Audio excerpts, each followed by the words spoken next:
Hi everyone, welcome to our channel. Let's learn daily. இந்த வீடியோல நம்ம என்ன பார்க்க போறோம் அப்படினா 11th standard second lessonல இருக்க example sums தான்.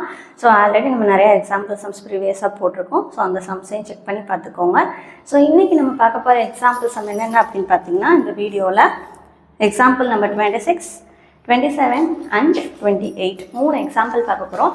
ஸோ மூணுமே சிங்கிள் ஸ்டெப்பில் ஆன்சர் வர மாதிரி தான் இருக்கும். இது வந்து 1 wordsல தான் கேட்பாங்க. 2 marksல கேட்க சான்ஸ் கிடையாது. மோஸ்ட்லி 1 wordsக்கு கேட்க சான்சஸ் அதிகமாக இருக்குது. ஓகேவா? ஸோ என்னென்ன கொஸ்டின் பார்ப்போமா? ஸோ ஃபர்ஸ்ட் கொஸ்டின் என்ன அப்படின்னா எக்ஸாம்பிள் 2.26 கொஸ்டின் என்னென்னா suppose two cars A and B are moving with uniform velocities with respect to ground along parallel tracks and in the same direction. Let the velocities of A and B be 35 km per hour due east and 40 km per hour due east respectively. What is the relative velocity of car B with respect to A? ரெண்டு cars move ஆகுது A, B அப்படின்னு சொல்லி அதில் ஏவோடைய velocity பார்த்தீங்க அப்படின்னா 35 km per hour, பியோடது 40 km per hour. ரெண்டும் same டைரக்ஷனில் travel ஆகிட்டுருக்கு. இதில் ரிலேட்டிவ் வெலாசிட்டி கால்குலேட் பண்ண சொல்லியிருக்காங்க. ஸோ ரிலேட்டிவ் வெலாசிட்டினா நமக்கு ஆல்ரெடி தெரியும், ரிலேட்டிவ் மோஷன் மாதிரி, அதாவது ஒன்றை பொறுத்து இன்னொன்று எப்படி ட்ராவல் ஆகுது அப்படின்னு சொல்கிறது தான். அப்போ ரிலேட்டிவ் வெலாசிட்டினா ஃபஸ்ட் ஆப்ஜெக்டை பொறுத்து செகண்ட் ஆப்ஜெக்ட் எப்படி என்ன ஸ்பீடில் என்ன டைரக்ஷனில் ட்ராவல் ஆகுதுன்றது தான் இது உங்களுடைய மெயின் கான்செப்ட் தேவும். சரியா? அப்போது சேம் டைரக்ஷனில் போனால் என்ன, ஆப்போசிட் டைரக்ஷனில் போனால் என்ன அப்படின்னு சொல்லி ரெண்டு கண்டிஷன்ஸ் இருக்கும். சரியா?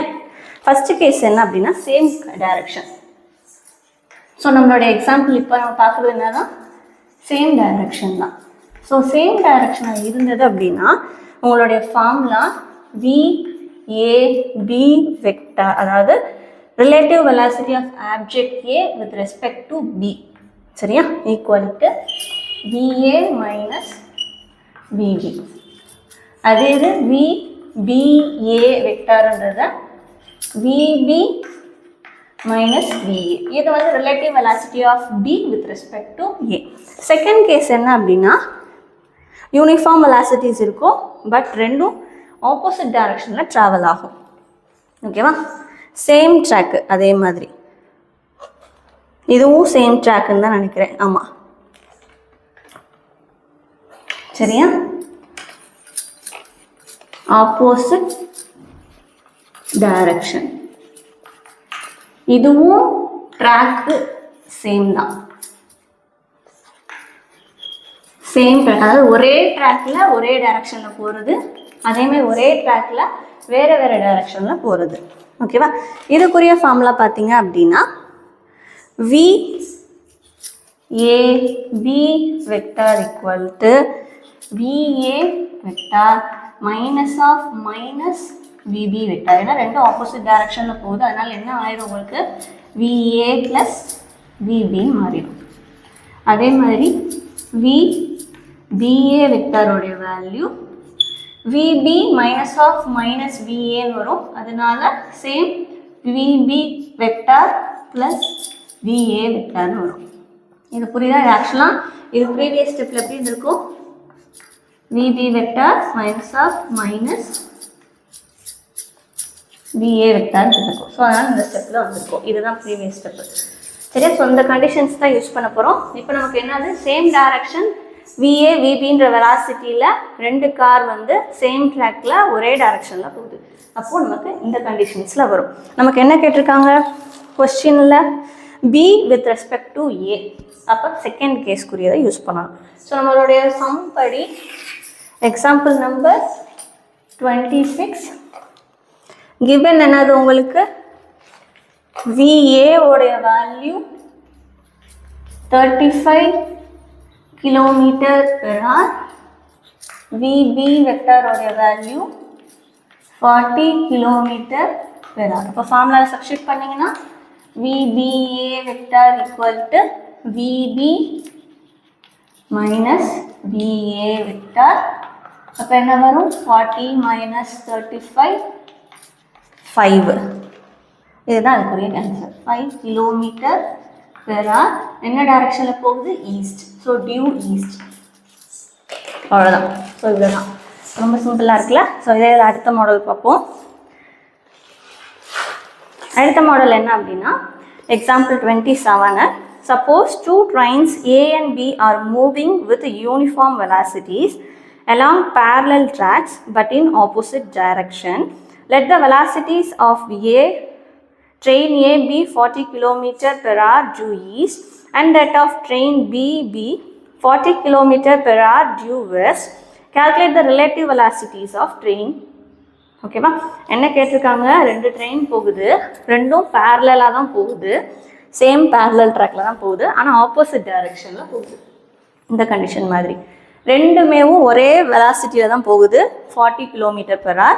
ஒன்று ஈஸ்ட் டைரக்ஷனில் போகுது, இன்னொன்று வெஸ்ட் டைரக்ஷனில் போகுது. அப்போது ஆப்போசிட்டில் போகும்போது என்ன ஆகும், ஒருத்தருக்கு இன்னொருத்தர் வேறு ஏதோ டைரக்ஷனில் போகிற மாதிரி இருக்கும். ஓகேவா, ஸோ இங்கே நம்ம ரிலேட்டிவ் வெலாசிட்டி ரெண்டுக்குமே கண்டுபிடிக்க சொல்லியிருக்காங்க. விஏபியும் கண்டுபிடிக்கணும், விபிஏவும் கண்டுபிடிக்கணும். ஓகேவா, ஸோ அப்போது இந்த ஃபார்முலா தான் யூஸ் பண்ண போகிறோம்.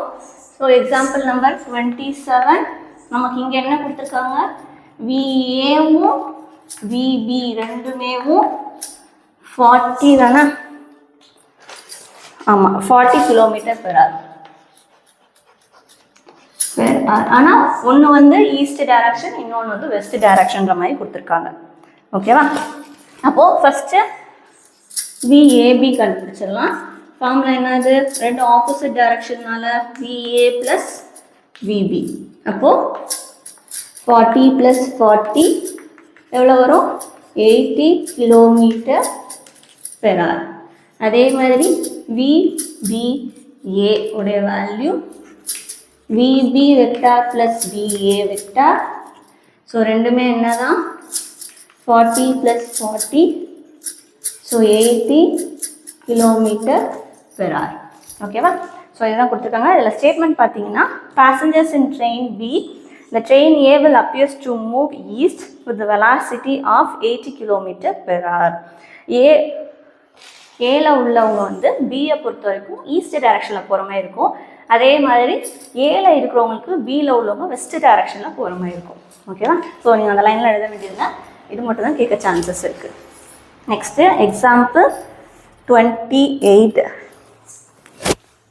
பார்த்தீங்க அப்படின்னா, consider two trains A and B moving along parallel tracks with same velocity in same direction. Same டைரக்ஷனில் சேம் வெலாசிட்டியில் ட்ராவல் ஆகுது. ஸோ இந்த கண்டிஷனில் வரும். Let the velocity of each train be 50 km per hour due east.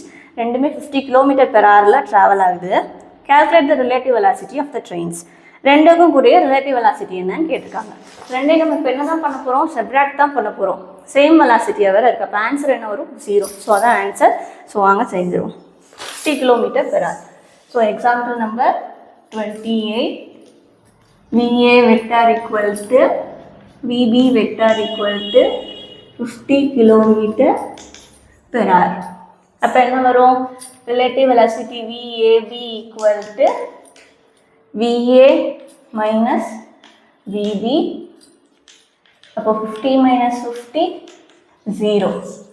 அதே மாதிரி VBAன்றதுக்கு same VB minus VA வரும், ரெண்டுமே சேமாக தான் இருக்குது. So 50 minus 50 0. அப்போ ரெண்டுமே 0னா என்ன அர்த்தம், சேம் டைரக்ஷனில் ரெண்டுமே சேம் ஸ்பீடில் போனாங்கன்னா, உங்களோட பேரலாக ஒரு ட்ரெயின் வருது, ரெண்டுமே சேம் ஸ்பீடில் போகிறீங்க அப்படின்னா உள்ளே இருக்கவங்க எப்படி இருப்பாங்க, சேமாக ட்ராவல் ஆகிற மாதிரி இருக்கும். அப்போது ஒருத்தவங்களை பொறுத்து இன்னொருத்தவங்க ரெஸ்ட்டில் இருக்கிற மாதிரி இருக்கும். இந்த மாதிரிலாம் ட்ரெயின் கிராசிங் போடும்போது நீங்கள் பார்த்துருப்பீங்க.